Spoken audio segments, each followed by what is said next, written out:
Halo guys, selamat datang kembali di channel Broview. Bagaimana kabar kalian semua? Semoga dalam keadaan sehat selalu dan diberi kelancaran dalam segala aktivitasnya. Kali ini saya akan membahas lagi sebuah alur cerita film, dan film kali ini berjudul Midnight Express. Midnight Express adalah film drama penjara neo-noir yang dirilis pada tahun 1978 dan disutradarai oleh Alan Parker. Dan film ini diangkat berdasarkan buku non-fiksi karangan Billy Hayes. Dan sebelum masuk ke ceritanya, seperti biasa jangan lupa siapkan kopi dan woodbray untuk menemani kalian dalam menonton alur cerita film ini. Dan langsung saja kita masuk intro.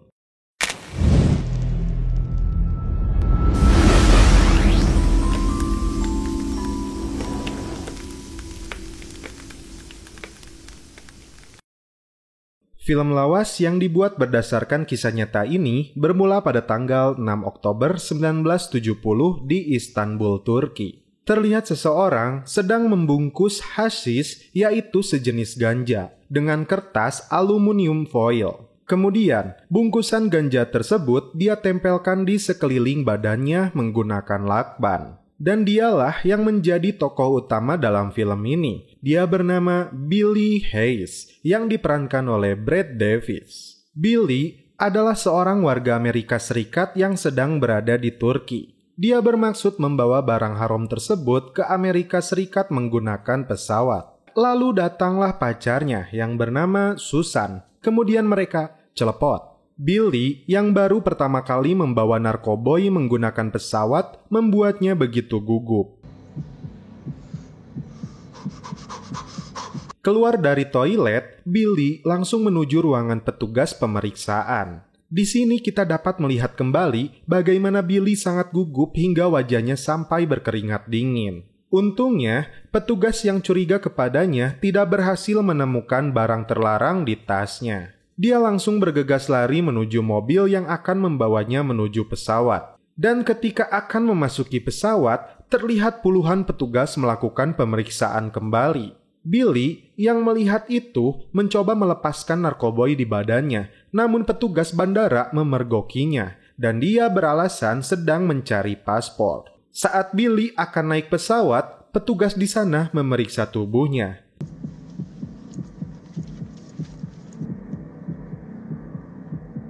Seluruh petugas serentak mengeluarkan senjatanya.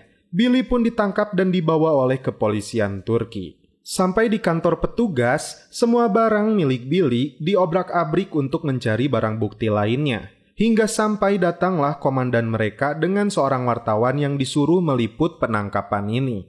Rupanya, Billy masih menyimpan sebagian hasis di dalam sepatunya. Penemuan itu membuat komandan mereka kukulutus tidak jelas. Billy akhirnya ditelanjangi di depan mereka. Lalu datang seorang petugas Interpol Amerika Serikat bernama Tex. Dia membawa Billy menemui kepala polisi Turki. Billy disuruh bekerja sama menunjukkan di mana dia mendapatkan hasis tersebut agar dirinya bisa dibebaskan. Terungkap juga, Billy mendapatkan ganja tersebut dari seorang sopir taksi di toko mainan di sebuah pasar. Setelah itu, Billy pun dibawa Tex menuju pasar tersebut dikawal dua petugas kepolisian Turki. Terungkap di sini, dia menyelundupkan hasis itu seberat 2 kilo. Nah, di pasar ini, kita dapat menyaksikan bagaimana kehidupan orang Turki berikut gaya rambut dan pakaian mereka di era tahun 70-an. Ketika Billy disuruh menunjukkan bandar hasis tersebut, di tengah kerumunan orang, dia memanfaatkan situasi ini untuk melarikan diri.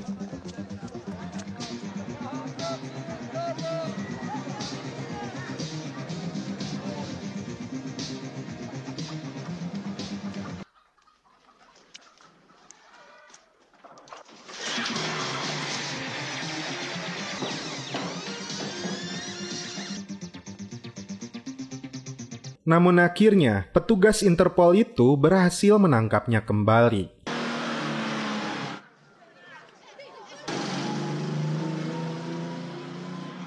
Sebelum menghuni rumah barunya, rambut Billy harus dipangkas terlebih dahulu. Setelah itu, dia lalu dijebloskan ke sel penjara yang sangat kumuh. Nah, dimulai dari sinilah, Billy akan merasakan kepahitan dan penderitaan di penjara Turki ini. Kemudian, ketika Billy akan nangunjar, Tiba-tiba seorang narapidana dari sel lain memanggilnya. Dia lalu memberikan informasi bahwa sel dia tidak dikunci dan ada selimut di ujung sel ini. Dia pun akhirnya mengambil 2 selimut dan membagikannya ke napi yang tadi memberi informasi. Namun tak diduga, seseorang datang dan dia dipukuli karena mencuri selimut dari sel lain. Karena hal tersebut, sipir penjara membawanya dengan kondisi tangan tertutup dan mata terikat. Hingga sampai di sebuah tempat bawah tanah. Lalu datang kepala sipir yang terkenal kejam bernama Hamidow. Billy hanya berkata, "Aku butuh selimut karena aku kedinginan." Namun, inilah yang dilakukan oleh kepala sipir tersebut.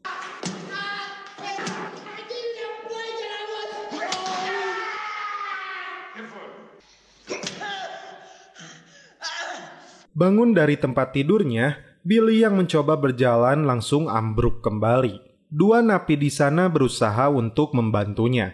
Terungkap, Billy tidak sadarkan diri selama beberapa hari akibat perlakuan buruk para sipir itu.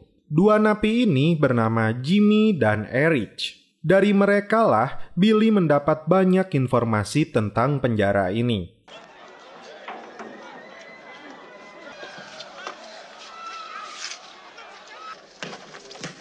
Ada juga Rifki yang sebelumnya memukuli dia gara-gara dia mencuri selimut. Ternyata dia adalah seorang hipokrit di penjara ini. Dia selalu meminta bayaran kepada para napi untuk segala fasilitas penjara. Itulah mengapa Billy dipukuli karena mencuri selimut. Menurut mereka, Billy akan mendekam di penjara ini untuk waktu yang lama. Hukum Turki bagi seorang penyelundup narkoboy akan jauh lebih lama dibandingkan dengan seorang pemakai. Terungkap pula, Jimmy yang temperamen mendapat hukuman yang cukup berat karena mencuri 2 lampu gantung.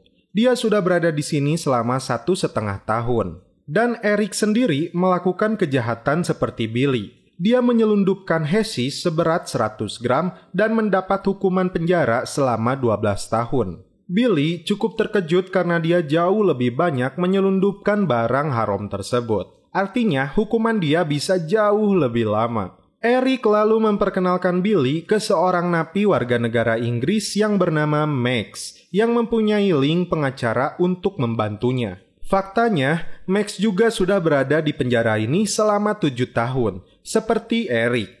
Max mempunyai kenalan seorang pengacara yang sudah berhasil mengeluarkan mafia besar dari Prancis. Tak tanggung-tanggung, 200 kilo barang haram yang dia selundupkan. Banyak orang yang disuap agar dia mendapatkan jaminan. Pengacara tersebut bernama Yesil. Max kemudian mengatakan cara terbaik untuk keluar dari penjara ini adalah menaiki Midnight Express, sebuah kereta cepat malam. Dan itu bukanlah sebuah kereta, melainkan itu adalah istilah dari penjara untuk kabur. Kemudian, ayahnya Billy datang ke penjara ini. Rasa bahagia sekaligus sedih dirasakan mereka. Di sini Billy menyesali perbuatannya dan dia meminta dengan sangat kepada ayahnya agar bisa membantu membebaskannya. Lalu, seorang pegawai konsulat Amerika Serikat dan pengacara gigi emas Yesil berada di sana untuk membantu mereka. Ketika persidangan, Billy hanya melongo karena dia tidak mengerti dengan bahasa Turki yang mereka gunakan. Dia hanya melihat ekspresi jaksa yang begitu semangat untuk menuntut hukuman berat baginya. Kemudian, hakim di sana meminta waktu untuk berunding. Saat kembali ke persidangan, hakim memutuskan menjatuhkan sanksi 4 tahun 2 bulan. Namun di sini ayahnya seperti tidak menerima dengan hasil keputusan dari hakim. Namun pengacaranya menjelaskan hukuman ini tergolong ringan karena dia dianggap hanya sebagai pemilik bukan penyelundup atau pengedar. Saat kembali bertemu dengan Billy, mereka cukup kecewa dengan hasil persidangan. Tapi ayahnya berjanji untuk melakukan segala cara agar Billy bisa bebas lebih cepat. Bahkan, amnesti politik akan ditempuh agar dirinya bisa dipenjara di Amerika Serikat. 1 tahun sudah Billy mendekam di penjara ini. Hari-harinya di sini dia lalui dengan penuh kesedihan dan kesepian. Dia teringat Susan pacarnya. Ketika sedang bermain voli, Jimmy yang melakukan pukulan bola, dia mengenai muka orang Turki. Dan akhirnya mereka pun terlibat perkelahian. Everything is shurla burla, which means like so is homosexuality. That's a big crime here. Tak terima dengan perlakuan Eric, orang Turki itu menusuk pantat Eric. Kemudian Billy kembali menceritakan kisah aneh di penjara ini. Seorang bocah yang baru masuk diperkosa di tempat ini. Sipir kemudian mengumpulkan 4 bocah yang dianggap paling berandal.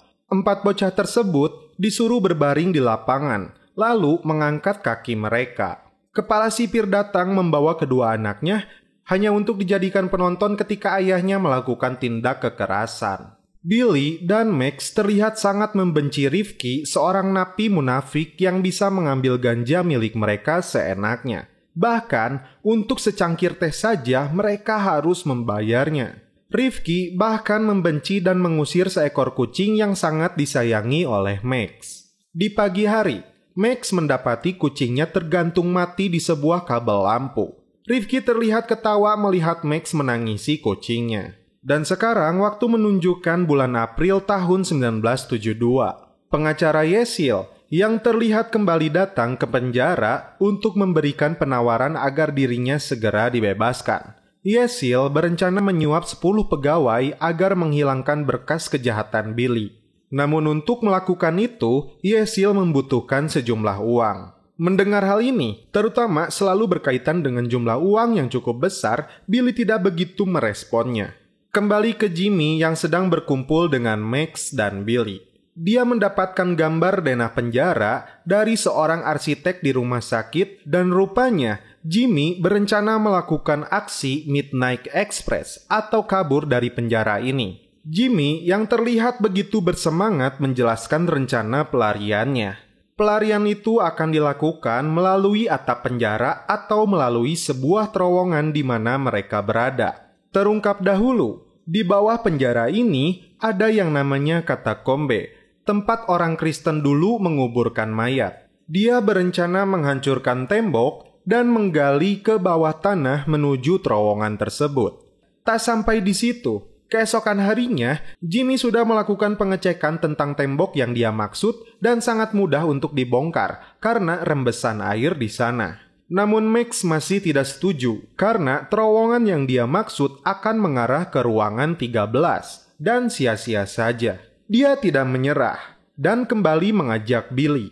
Namun Billy menjawab hal yang sama. Dia khawatir karena Rifki selalu berada di sana. Jika ketahuan, dia akan mendapat masalah yang sangat besar. Lagi pula, dirinya akan menjalani sisa hukuman selama 20 bulan lagi.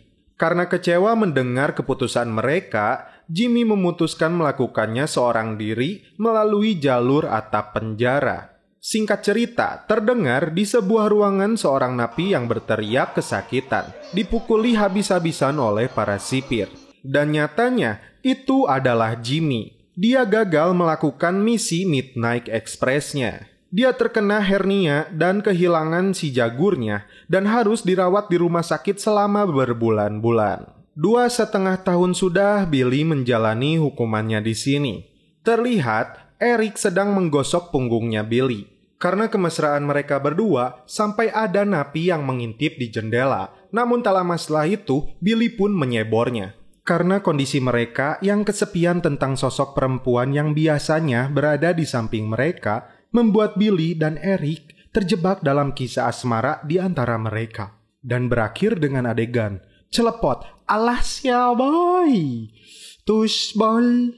Dan sekarang, waktu menunjukkan bulan Juni tahun 1974. Terlihat Eric telah menyelesaikan hukumannya dan dia bebas dari penjara ini. Sedangkan Billy menyisakan waktu 53 hari lagi untuk menghirup udara bebas. Dan Jimmy yang sudah sembuh dia kembali ke penjara setelah aksi pelarian gagalnya. Terlihat Billy sedang memandikannya. Jimmy rupanya tidak mau menyerah untuk mencoba kembali kabur. Tiba-tiba, Billy mendapat sebuah surat yang dia sangka akan mendapat pembebasan lebih awal. Billy yang sudah terlihat senang, tapi faktanya pegawai konsulat itu membawa kabar buruk untuknya. Jaksa yang tidak menerima putusan pengadilan sebelumnya meminta pengadilan Ankara untuk meninjau kembali kasusnya. Dan dari 35 hakim, 28 diantaranya menyetujui hukuman seumur hidup. Mendengar kabar ini, Billy sangat terpukul dan marah kepadanya. Dan ketika persidangan dimulai, Billy meluapkan kekecewaannya pada sistem peradilan di negara ini.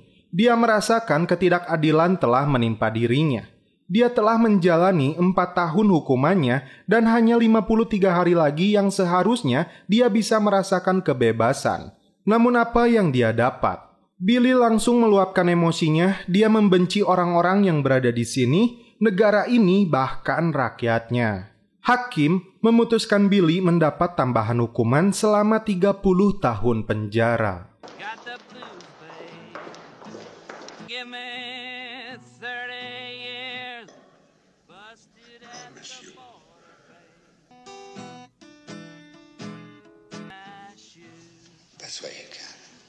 Setelah merenung, Billy memutuskan untuk bergabung bersama Jimmy dan Max untuk melakukan aksi Midnight Express. Mereka kemudian mencari tembok dinding di kamar mandi yang terhubung ke terowongan tersebut. Tak lama setelah itu, akhirnya Billy menemukannya. Dan dia lalu memahat dinding tersebut serta membuka batu dindingnya.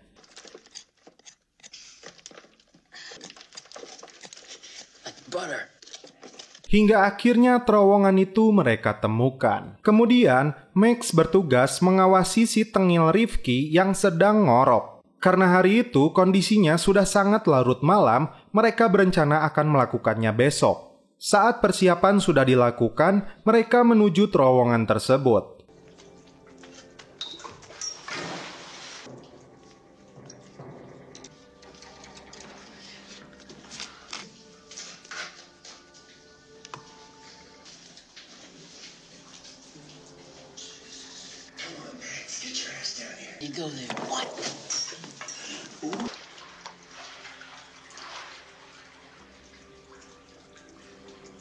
Dan ketika sudah berada di bawah, di luar dugaan, ternyata jalan mereka keluar telah tertutup. Karena waktu menunjukkan sudah dini hari, mereka memutuskannya untuk kembali dan mencoba lagi di malam esoknya. Namun musibah datang kepada mereka karena si tengil Rifki menemukan tembok dinding tersebut. Lalu, kepala sipir Hamidow dan anak buahnya datang mengecek tembok tersebut. Karena sebelumnya Jimmy yang tertangkap mencoba melarikan diri, tentu saja sangkaan mereka kembali ditujukan kepada Jimmy.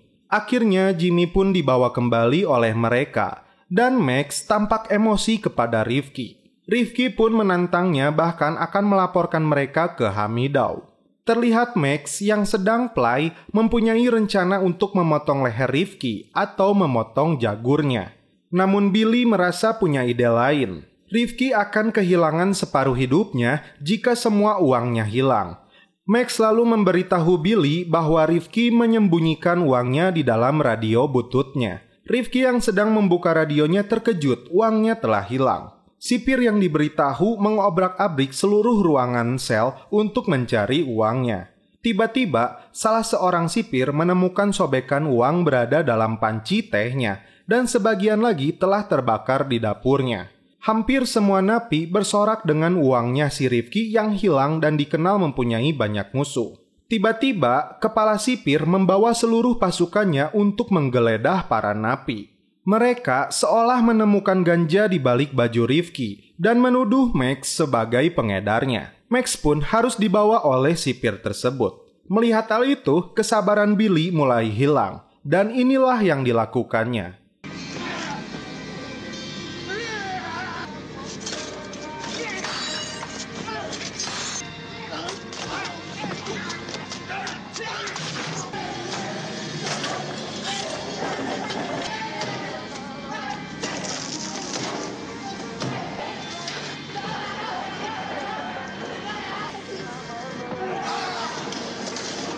Setelah Rifki terlihat babak belur dibuatnya, dia menggigit lidah Rifki hingga putus.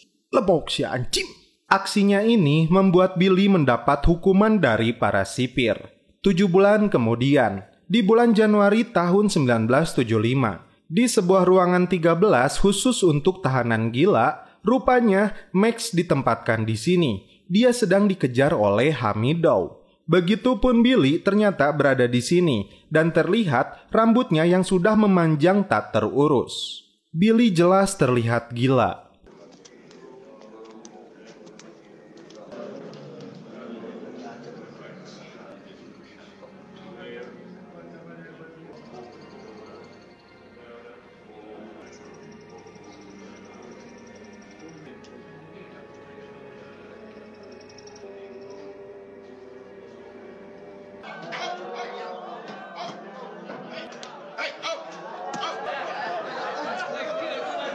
Tiba-tiba, Susan datang mengunjunginya.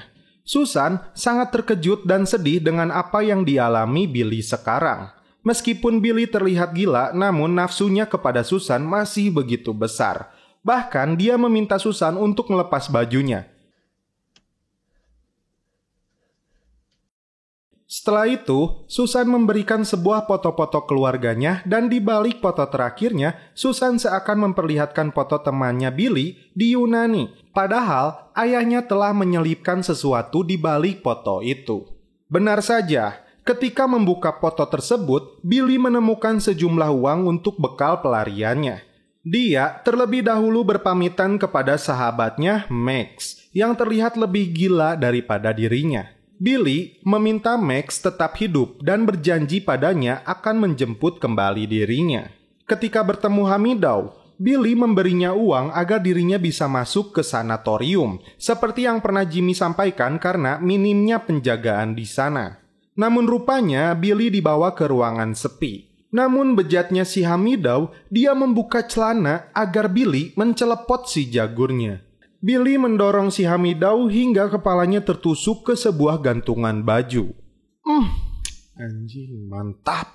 Billy lalu mengambil pistolnya dan hendak menembaknya, tapi dia tidak lakukan. Dan sekarang, dia terlihat memakai pakaian milik sipir untuk menyamar. Dan inilah aksi pelariannya.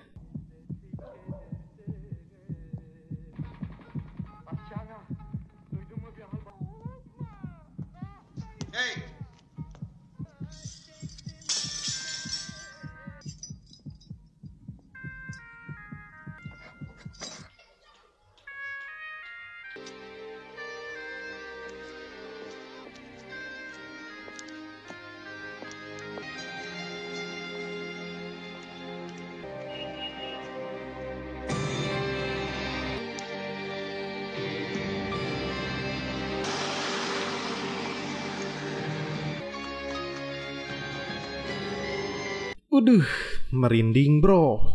Di akhir cerita, dikisahkan malam hari tanggal 4 Oktober tahun 1975, Billy dinyatakan berhasil menyeberangi perbatasan menuju Yunani. Dia tiba di Bandara Kennedy 3 minggu kemudian. Dan inilah kisah nyata Billy Hayes.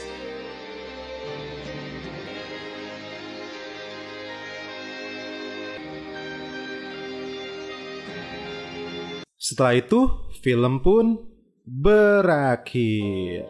Oke guys, bagaimana menurut kalian alur cerita film Midnight Express ini? Gila sih filmnya, ini diangkat dari kisah nyata loh. Salut saya ke mental Billy, anjir.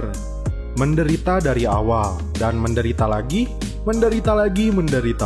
Tapi akhirnya dia berhasil kabur. Adegan yang paling dikenang di film ini, di saat tengah malam. Ketika Billy yang sedang merenung di penjara menunggu kepastian pembebasannya. Dan serta di akhir cerita ia berhasil kabur dari penjara dan menghirup udara kebebasan di luar. Dan satu lagi, ketika di penutupan film dia terlihat bersama dengan montage foto dokumenter hitam putih ketika dia tiba di Amerika bertemu orang tuanya dan juga pacarnya. Saya sampai lupa, Popeye belum diseruput guys. Juara. Oke guys, cukup sekian alur cerita film ini. Salam penutup seperti biasa dari kami. Mohon maaf bila ada kata-kata yang kurang berkenan di hati kalian. Mohon dimaafkan ya. Salam perfilman duniawi. Keep enjoy.